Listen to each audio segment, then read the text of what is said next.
తాకట్లో ఉన్న మీ బంగారాన్ని విడిపించి ఆ రోజు ఆన్లైన్ రేటుకి కొంటాం. Sharma gold company. నమస్కారం, సుమన్ టీవీకి స్వాగతం. నేను గీతాంజలి. ప్రస్తుతం మనతో పాటు ఉన్నారు సంకల్ప మంత్ర నిర్వాహకులు, ప్రముఖ జ్యోతిషులు బ్రహ్మశ్రీ నందిబట్ల శ్రీహరి శర్మ గురువు గారు.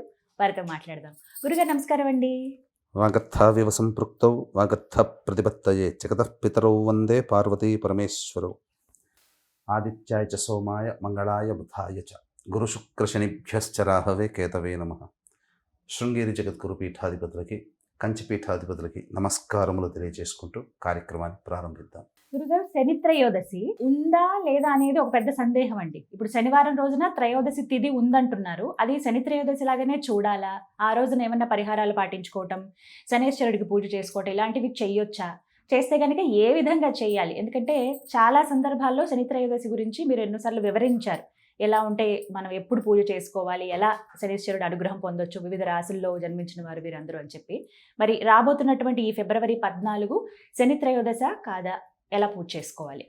మాఘమాసము శివరాత్రి ముందు వచ్చేటువంటిది. అయితే 14వ తారీఖు రోజున ద్వాదశి తిథి మధ్యాహ్నం 3:47 వరకు ఉంది. తదనంతరం త్రయోదశి తిథి వస్తుంది. వీక్షించేటువంటి ప్రేక్షకులు కూడా తిథి అనేటువంటిది సూర్యోదయ ప్రమాణము, సూర్యోదయానికి ఏ తిథి ఉంటుందో ఆ తిథికి సంబంధించినటువంటి తిథిగా పరిగణించడం జరుగుతుంది. కానీ వాస్తవానికి త్రయోదశి పుణ్యకాలం అనేటువంటిది ప్రదోషకాల సమయానికి ఆ త్రయోదశి తిథి ఉంటేనే దాన్ని మహాత్రయోదశి పుణ్యకాలంగా చెబుతారు.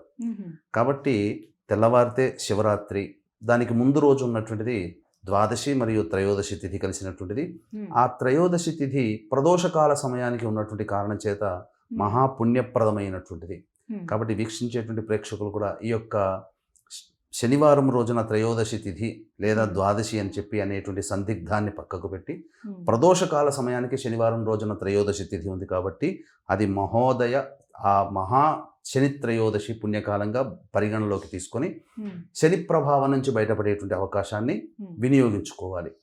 అయితే ఇక్కడ ప్రస్తుతం శని మీనరాశిలో సంచారం చేస్తున్నటువంటి కారణం చేత కుంభ, మీన, మేషరాశి వారికి ఏలిన నాటి శని, మిథున రాశి వారికి కంటక శని, అలాగే ధనుస్సు రాశి వారికి అర్ధాష్టమ శని, సింహరాశి వారికి అష్టమ శని, అలాగే కర్కాటక మరియు వృశ్చిక రాశి వారికి యోగ శని, కన్యా రాశి వారికి దాంపత్య శని, వెరసి మేష, మిథున, కర్కాటక, సింహ, కన్య, వృశ్చిక, ధనస్సు, కుంభ, మీన రాశుల్లో జన్మించినటువంటి వారికి శని ప్రభావం ఉంటుంది.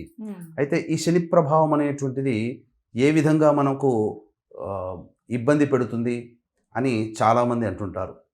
అయితే శని ప్రభావం వలన చాలామంది ప్రజలకి వచ్చేటువంటిది అనారోగ్య లక్షణాలు ప్రధానంగా ఉంటాయి. అనుకున్న పనులు మందకొడిగా సాగుతూ ఉంటుంటాయి. అలాగే మిత్రులే శత్రువులుగా అవుతారు, భార్యలే శత్రువులుగా అవుతారు, వ్యాపార భాగస్వాముల మధ్య పొరపచ్చాలు అనేటువంటివి వస్తాయి. ఇంకా ముఖ్యంగా ధనాన్ని నష్టపోవడము, ఉద్యోగాన్ని కోల్పోవడము, ఇష్టం లేని చోటికి బదిలీ కావడము, అంతేకాకుండా ఇంకా చాలా రకాలైనటువంటి ఇబ్బందికర పరిస్థితులు, కింది వాళ్ళ చేత మాటలు పడాల్సినటువంటి పరిస్థితులు, ఇవన్నీ శని ప్రభావం వలన వస్తాయి. అన్నిటికంటే మించి మనం ఎవరికైతే డబ్బులు ఇచ్చి ఉంటామో వాళ్ళు తిరిగి వెనక్కి ఇవ్వకుండా ఉండడము, ఇబ్బంది పెట్టడం, ఇవన్నీ కూడా జరిగిపోతూ ఉంటుంటాయి. కాబట్టి శని ప్రభావం నుంచి బయటపడాలంటే ప్రతి మానవుడు కూడా కొన్ని పరిహారాలు పాటించక తప్పదు. శని అంటేనే కష్టాలా అని చెప్పి ఆలోచించే ప్రేక్షకులు కూడా ఉంటుంటారు. కాబట్టి ఇక్కడ గమనించాల్సినటువంటిది ఏంటంటే, వీక్షించేటువంటి ప్రేక్షకులు కూడా ఒక్కసారి మీకు వివాహమైనటువంటి సందర్భాన్ని చూసుకోండి. శని అంటేనే కర్మకారకుడు, కర్మ బంధాన్ని కలగజేస్తాడు. రుణానుబంధ రూపేణ పశుపత్ని సుతాలయ. కాబట్టి రుణం ఉంటేనే భార్య, పిల్లలు, సంపద, ఆలయాన్ని నిర్మించే యోగ్యత, ఇవన్నీ కూడా కలుగుతాయి. కాబట్టి వివాహం జరగాలన్నా, సంతానం కలగాలన్నా శని ప్రభావం వల్లనే జరుగుతుందనే విషయాన్ని మాత్రం, శాస్త్రం చెప్పిన విషయాన్ని మాత్రం విస్మరించకండి. కాబట్టి ఈ యొక్క మాఘమాసంలో ఉండేటువంటిది చాలా ప్రభావవంతమైనటువంటిది. మహాశివరాత్రి ముందు రోజు వచ్చేటువంటి త్రయోదశి పుణ్యకాలం అనేటువంటిది చాలా యోగవంతమైన కాలం. కాబట్టి వీక్షించేటువంటి సుమన్ టీవీ ప్రేక్షకులు అందరూ కూడా చాలా చిన్నపాటి పరిహారాలు పాటిస్తే సరిపోతుంది. కాబట్టి పూర్వాషాఢ నక్షత్రం 6:12 సాయంత్రం వరకు, సూర్యాస్తమయం 6:14 వరకు ఉంది. కాబట్టి ఉత్తరాషాఢ నక్షత్రం ప్రవేశించిన తరువాత, అనగా సూర్యాస్తమయానికి, సరిగ్గా సూర్యాస్తమయానికి కొన్ని పరిహారాలు పాటిస్తే సరిపోతుంది.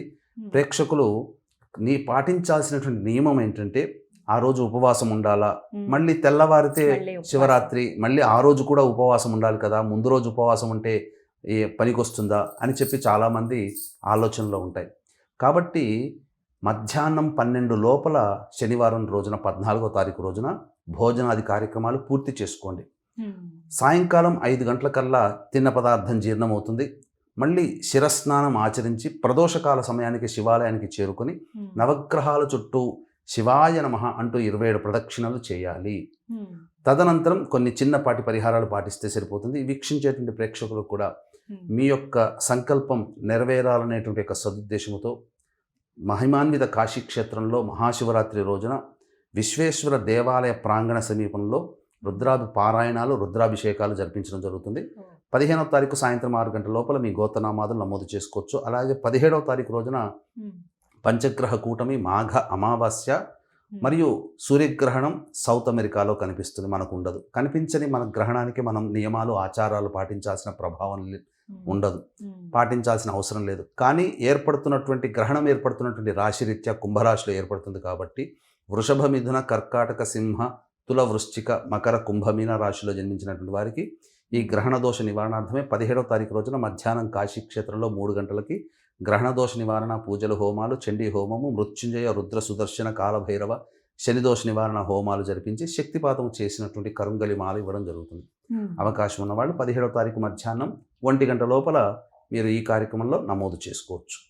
ఇక ప్రదోషకాల సమయానికి శివాలయానికి చేరుకొని నవగ్రహాల చుట్టూ శివాయ నమః అంటూ 27 ప్రదక్షిణలు చేసిన తర్వాత ఈశ్వరుడికి కానీ శనైశ్చరుడికి కానీ నల్ల నువ్వుల నూనెతో స్వచ్ఛమైనటువంటిది దొరకకపోతే నల్ల నువ్వులతో ధారగా అభిషేకం చేసి అన్నము, నల్ల నువ్వులు కలిపిన ముద్ద మరియు 8 నల్ల నువ్వుల లడ్డూలని నైవేద్యంగా పెట్టాలి.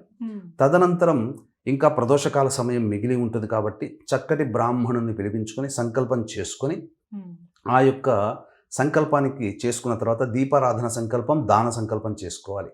దీపారాధనలో భాగంగా దేవాలయంలో ఎలాగో మారేడు చెట్టు, జమ్మి చెట్టు, రావి చెట్టు, మోదుగ చెట్టు లేదా మర్రి చెట్టు అయినా ఉంటుంది. ఈ 5 వృక్షాలలో ఏదైనా ఒక చెట్టు మొదట్లో ఉత్తరం వైపున పాకుతున్నటువంటి మొదలు దగ్గర, వేరు దగ్గర ఒక విస్తరాకు వేసి అందులో 1/4 కిలో లేదా 1/2 కిలో నల్ల నువ్వులు పోసి రాశిగా పోసి దాని మీద 3 తమలపాకులు పెట్టి నల్ల నువ్వుల నూనెతో దీపారాధన, దీపములు కుందులో కానీ లేదా మట్టి ప్రమిదలో కానీ దీపారాధన చేసి తదనంతరం దానాది కార్యక్రమాలు బ్రాహ్మణుడికి చేయాలి. ఈ దాన కార్యక్రమంలో నల్లబట్ట, నల్ల నువ్వుల నూనె, నల్ల నువ్వులు, ఇనుప మేకు, పత్తి, బెల్లము, గళ్ళ ఉప్పు, గేదె నెయ్యి ఇవన్నీ ఉండేటట్టుగా చూసుకొని బ్రాహ్మడికి సంకల్పం చేసుకుని దక్షిణతో సహా బ్రాహ్మడికి దానం చేయవచ్చు. చేసిన తర్వాత కాళ్ళు చేతులు కడుక్కొని కళ్ళు తుడుచుకొని శిరస్సు మీద పుండరీకాక్ష అంటూ 3 సార్లు నీళ్లు చల్లుకొని వెనక్కి తిరిగి చూడకుండా ఇంటికి చేరుకోవాలి. ఈ విధంగా చేసినట్లయితే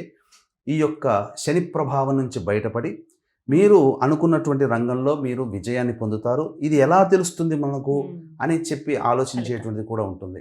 కాబట్టి ఎలా తెలుస్తుంది అని అంటే అనుభవించిన వాళ్ళకే తెలుస్తుంది. ఈ యొక్క దానము ఇచ్చిన తర్వాత ప్రతి మనిషిలో కూడా ఏదో ఒక భారము, అంటే ఒక బరువు అనేటువంటిది తీరిపోయి చక్కగా రిలీఫ్ పొందినటువంటిది. అంటే బాగా జ్వరం వచ్చినటువంటి వ్యక్తికి ఇంజెక్షన్ ఇస్తే చెమటలు పట్టి రిలీఫ్ అయితే ఎలాగా ఉంటుందో అలాగే ఆ వ్యక్తికి బరువు తీరిపోయి ఒక ఆనందకరంగా జీవితం ఉంటుంది అని చెప్పడంలో ఏమాత్రం సందేహం లేదు. కాబట్టి తూచా తప్పకుండా చెప్పినటువంటి సమయానికి మీరు గనక ఈ పరిహారాన్ని గనక పాటించుకున్నట్లయితే తప్పకుండా ఆ శనైశ్చరుడి యొక్క దివ్య అనుగ్రహం వల్ల వివాహం కాని వాళ్ళకి వివాహము, సంతానము, అలాగే సంపద, అన్ని రకాలైనటువంటి యోగ్యతలు మీకు తొందరగా నెరవేరుతాయని చెప్పడంలో ఏమాత్రం సందేహం లేదు. 12 రాశుల వారు పాటించాలా అండి? కేవలం శని దశ ఉన్న వాళ్ళు మాత్రమేనా?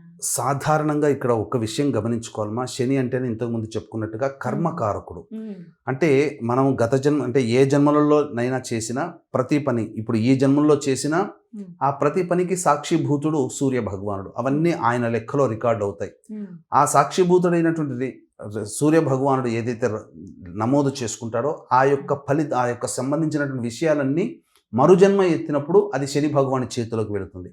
ఎందుకంటే నవగ్రహాల్లో కర్మని అనువర్తింపచేసేటువంటి యోగ్యత బలము ఆ శనిశ్చరుడు ఉంది. కాబట్టి గత జన్మ కర్మదోషాలే ఈ జన్మలో అనుభవిస్తున్నాం కాబట్టి శని అంటేనే కర్మదోషిగా కర్మదోషాన్ని కలిగించేవాడుగా భావించకుండా మనం చేసినటువంటి పాపకర్మల యొక్క దుష్ఫలితాన్ని తగ్గిస్తున్నాడు కష్టాల రూపంలో. అంటే మరి ఎట్లాగో కష్టపడక తప్పదు కదండి, మరి ఎందుకు చెయ్యాలి ఇదంతా అనంటే, మనము ఏదైనా కానీ పని అనుకున్నప్పుడు ఆ పని మనకు కొంత దుష్ప్రభావం పడక తప్పదు, కానీ దాన్ని అనుభవించే మనస్సు మనకు కలుగుతుంది. ఆ యొక్క అన్నిటికీ మనస్సే ప్రధానము. ఎందుకనంటే దెబ్బ తగిలినప్పుడు నొప్పి తగిలినా ఆ నొప్పిని మన మనస్సు ద్వారా, మన శరీరం ద్వారా మన మనస్సు పొందుతుంది. తద్వారా మనం బాధపడతాం. ఆ దెబ్బని భరించగలిగే శక్తి మనకుంటే, శరీరానికి ఆ శక్తి ఉంటే మనస్సు బాధ కలగదు అనేటువంటి విషయాన్ని దృష్టిలో పెట్టుకొని ఆ విధంగా మనం అనువర్తింప చేసుకుంటే శని భగవాన్ వల్ల వచ్చేటువంటి కష్టాలు ఉన్నా ఆ కష్టాలను ఎదుర్కొనే మానసిక స్థైర్యము, ధైర్యము మనకు కలుగుతాయి. తద్వారా మనకు ఆ బాధలు బాధగా అనిపించవు. చక్కగా వివరించారండి. ధన్యవాదాలు గురుగారు. సర్వం శ్రీ ఉమామహేశ్వర పరబ్రహ్మార్పణమస్తు.